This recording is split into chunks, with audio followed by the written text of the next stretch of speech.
And it will be a lot of fun, I'm sure about that, because we're going to continue with karting. And at least everybody who's inside motorsport started a tiny little bit with karting. I would like to welcome here at the really comfortable. Come on, guys. Is it comfortable or not? It is comfortable. Okay, okay. I'm really happy.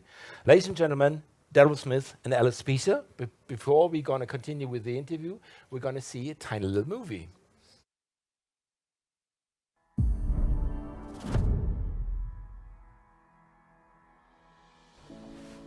We know from history and looking forward that the kart sport is the foundation of all things motorsport. This, I believe, is what people have been searching for a long time.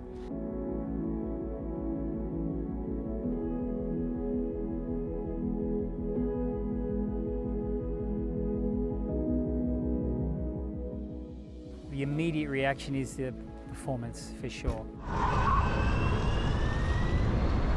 It gives so much power, it's unbelievable. You want that feeling of the engine noise, but when we start doing this, we really enjoy the silence to stand beside the track. Now I hear the tires, how they work. I can really work together with the tires. I can hear the wind and the boost function on the kart. This they really love as well.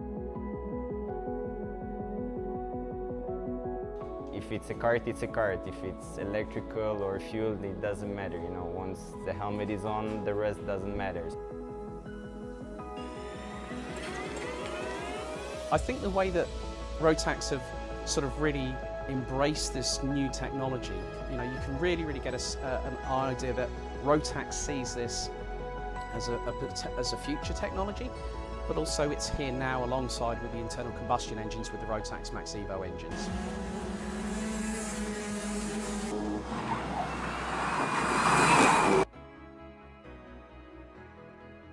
For me, the E20 matters greatly because I see that the sport is under threat. We know that there's a massive community in motor racing as a whole that live from this. So from the business side, we want to secure the future from everybody. And also from the sporting side, I want to see this sport go on for a long time. I've been involved in this sport since I was a child and I don't want it to stop. And I would like to be a part of seeing this grow further for the future.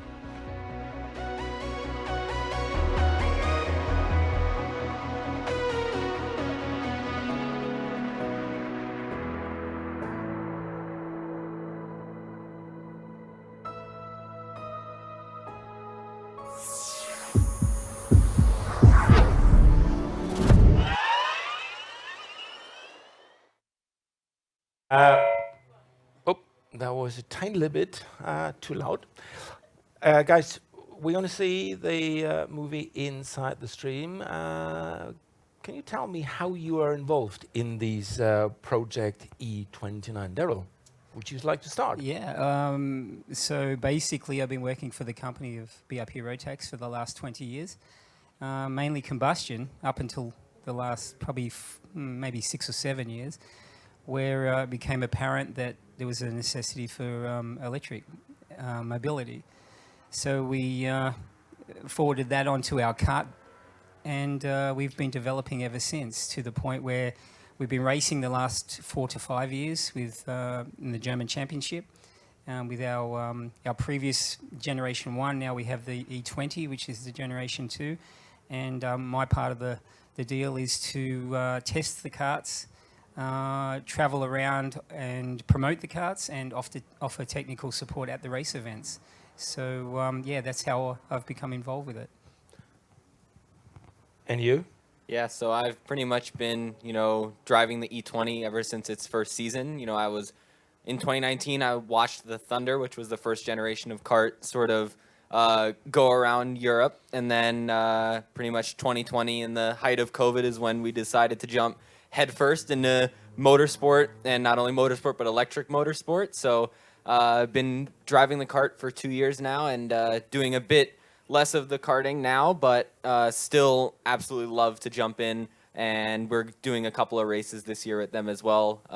It's been awesome to see the kart sort of adapt and grow, and it's been giving me a platform to go full electric for the start of my career. Gonna come back to you later on due to the fact that it's probably quite quick, these cars. Darrell, what is the brief history of the project E20? So what we are doing here with the kart itself, if it's probably the history and also where we're at, the development of the kart is for all the BRP products, realistically. So we have everything from aircraft, side-by-side vehicles, ATV, Sea-Doo, Ski-Doo.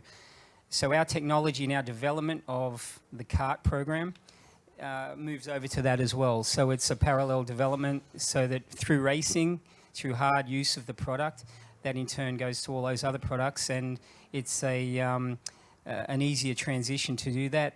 It's, like I said, it's quite hard how we do the testing, and therefore it becomes a better product, you know, for the company. The company believes that through having electric mobility, there's a future.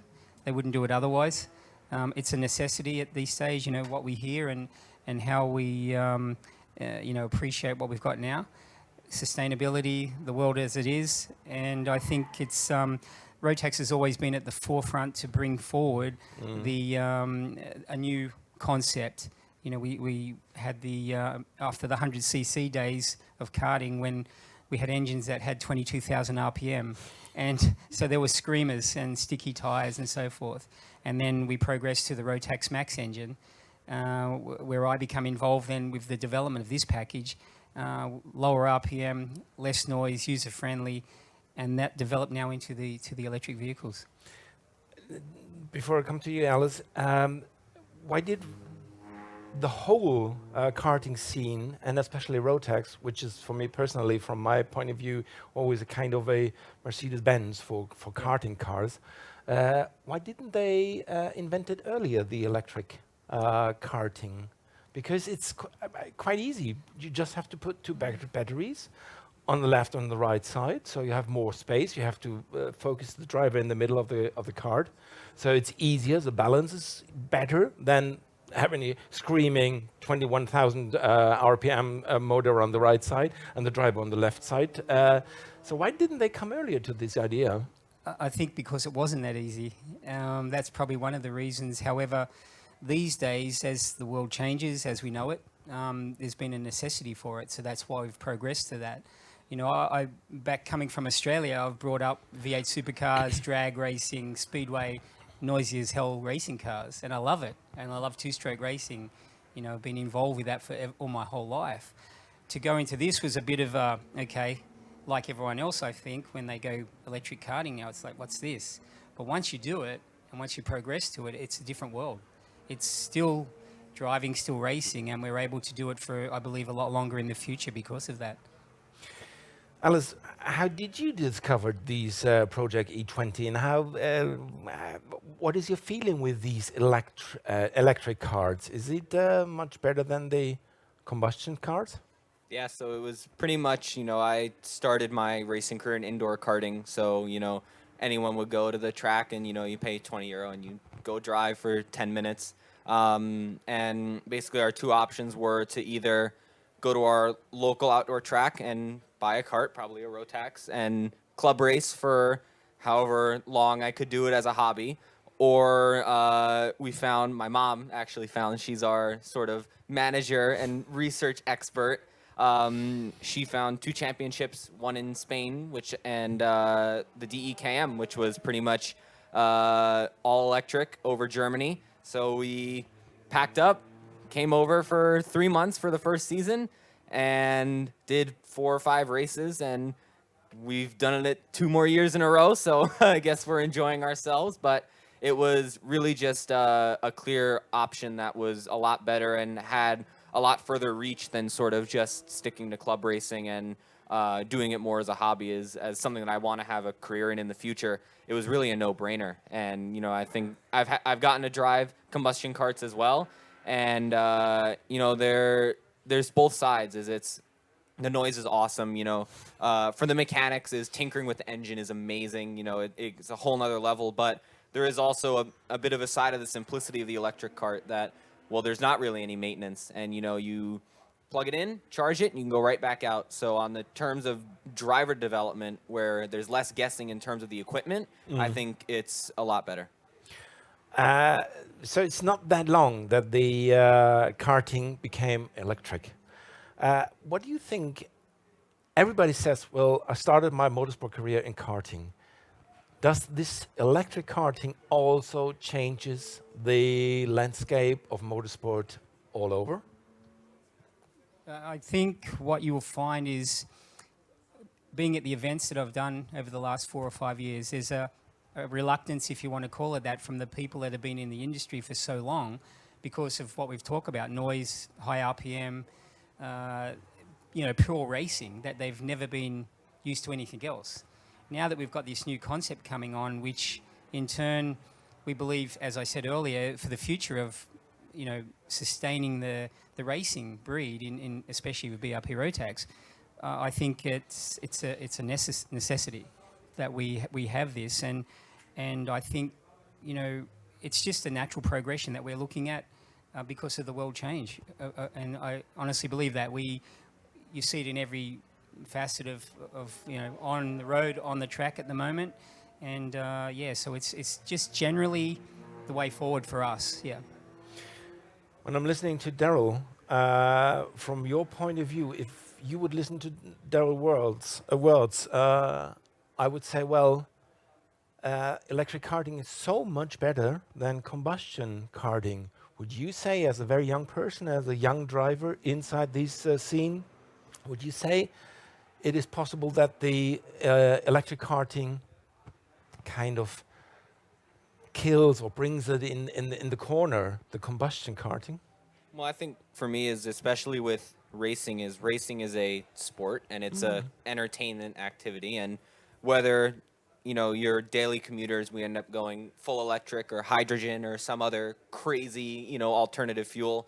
I think being a sport and a form of entertainment, there's room for both. It's being on track is a fraction of the emissions in a race weekend. It comes from such a bigger scope of trucks and planes, and just getting there is its own side. So motorsport has always been a testing ground for new technology, and I think especially in terms of electric, having a sort of field of native electric drivers in the future in Formula E, ETCR, ERX, things like that would be amazing, because it's not making a switch midway through your career. Is you're brought up in it, and you develop as a driver in that sort of environment already.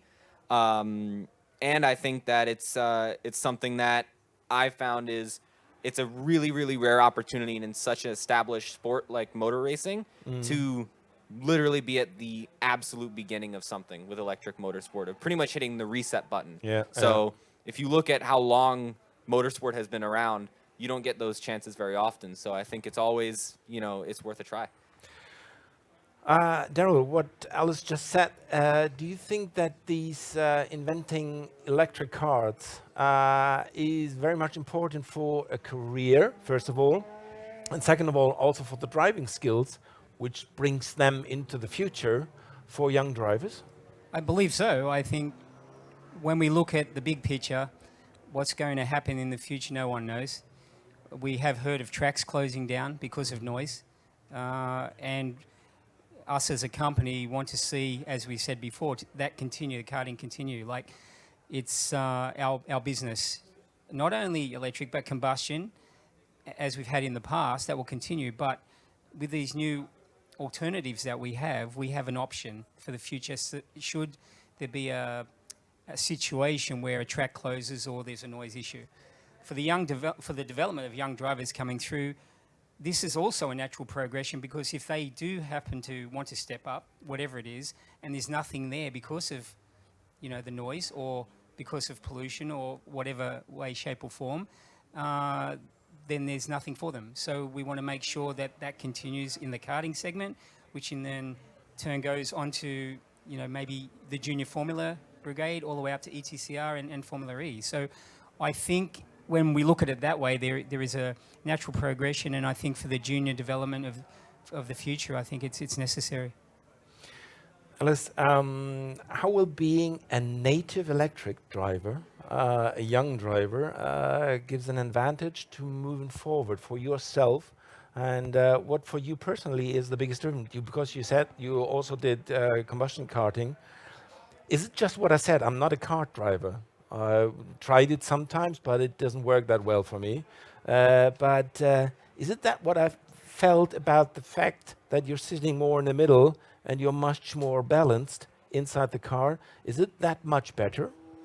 Yeah, I think for me especially is I see electric as my career path. You know, I'm driving the ERA championship and working with that car now as sort of it's the first step up that we've seen. So watching that ladder grow has also been its own adventure and seeing what's come up. But just it's a different way of thinking. I feel, you know, it's a lot more technical. That's for sure. It's a lot less mechanical, you know, tweaking. It's a lot more software and a bit more problem solving because things aren't perfect. They're brand new. You know, it's as much testing as you may do, you're always going to find something that goes wrong. So especially making the switch from the electric kart to electric formula car, all the same thinking still applies because the car is just a little bigger.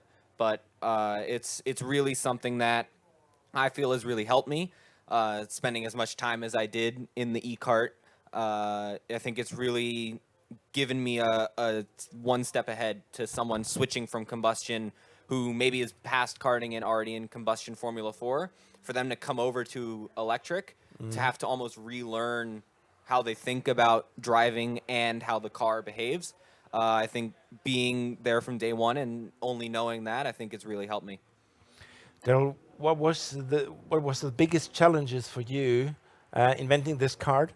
First of all, and second of all, what is the next steps? What are the next steps for the project E20? It's been a process for a number of years, and I suppose you want to have performance. You want to try to keep the weight as low as possible with that. However, you want to retain autonomy, so you have at least the guys going around the track and they're comfortable with how many laps they do. That's been the biggest challenge for sure. We believe the performance is no issue. We have a nice handling go-kart. We have autonomy. But with technology, we'll also reduce the weight, which is probably at this stage what we'd like to bring down. But as I said, you look at your mobile phone. Back in the day, we had a brick. So, now we have a small phone with a very small lithium battery. And with technology, as I mentioned, that will come down with the weight. For the future, that's part of it, but we're also working on the younger generation with our cadet kart, which is basically from 6-7 years of age, where kids who have not been exposed to any other form of mobility, for that matter, on say a purpose-built racetrack or an indoor centre or whatever. Our aim is to bring that to the table. They can experience that, and then that's their journey. So instead of going combustion, then thinking about, then coming back, we're trying to eliminate that, and we will eliminate that by the thinking process is straight into electric, and that's their mentality. So alongside their mobile phones and their iPads and computers, they can still do the same thing and play Go-Kart Boy. So that's what we're endeavouring to do. And as I mentioned earlier, leading on to all our other products, our development of the karting segment goes to all our other products, and that's a huge investment from the company and also a huge undertaking from the whole company, but also a huge responsibility for us, thinking that when we play on the track and give the karts hell, that we are doing something also very important for the company. You said that the karts are still a tiny little bit too heavy. Yes. But on the other hand, are they more impressive as a race car, or are they comparable to the combustion cars? I think with the weight we currently have, we're pretty much the same speed and handling characteristics, maybe a little bit heavier in the corners than our top-of-the-line Senior Max engine. And depending on the track, our top speed is definitely quicker. However, it's just getting off the corner initially, that sort of, and also for the drivers who've tried it, that's been their experience. It's a little bit heavier or something like that. So that will in turn come down for sure, and that's what we're working on. We have parallel development with our mother company in Canada of a battery technology. So I believe, with the kart the way it is now, if someone drove it that only drove combustion, they'd be impressed by the torque of the engine, the performance, realistically, with the weight of the vehicle now, how it handles, and I think it's quite impressive. What was your first feeling when you drove the first time inside an electric car? Because I heard it from some drivers from the touring cars or other electric cars. They said the power of the engine is from the first 100 of a second. It is there, and you really have to handle it. You have to work with it. How was it for you? Yeah, so I pretty much went straight from a rental cart, which is, probably almost as heavy as a real car at this point, the ones I was driving. So going from that to something that was purely meant for racing, I remember the first session, it was in Kerpen, Germany, which is quite the track to have your first run. And yeah, it was absolutely insane. Jumping into that, only doing sim racing to go anything over 30 miles an hour, and going in and, doing 60 to 70. It was insane. I definitely way overdrove the kart. I was sliding everywhere, ruined a set of tires, but I've learned now. I'm a lot better now. But and Darrell was there. We were pretty much completely new to motorsport. I didn't even know how to drill our seat. So it's been a wild ride since then. But I think that first experience was really special as someone who didn't grow up doing this, who wasn't around this for their entire childhood. So to sort of jump in head first to something as fast as the E20, I think was sort of like getting thrown in the deep end, but it's worked out. So Darrell, he's better now because he's just ruined one set of tires per race. Yeah, not only one, believe me. Oh, It's been absolutely more than one. brilliant. Ladies and gentlemen, Darrell Smith and Ellis Spiezia, because Ellis has to leave now because his stint is waiting for him at the 24 hours race. And I'm really looking forward to see Ellis not ruin any kind of sets of tires for the race. And The only way you're going to do that is keep him out of the kart, Darrell Smith, Ellis Spiezia, big applause, please. Thank you. Thanks. Thank you very much, guys.